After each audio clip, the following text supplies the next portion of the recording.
আসসালামু আলাইকুম প্রিয় দেশবাসী। দেখেন আল্লাহর কি মহিমা, শুকরিয়া জানাই সেই সত্তাকে যিনি আমাকে শক্তি দান করেছেন।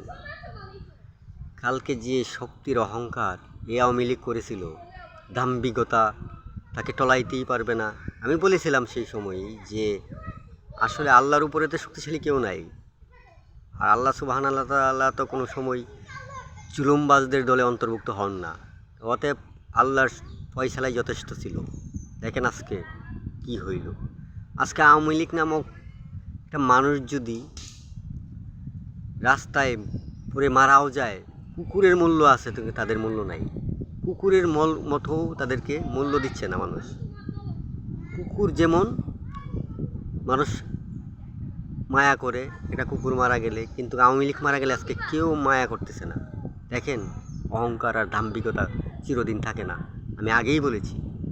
আল্লাহ আমাদেরকে বুঝার তৌফিক দান করুক, আমিন।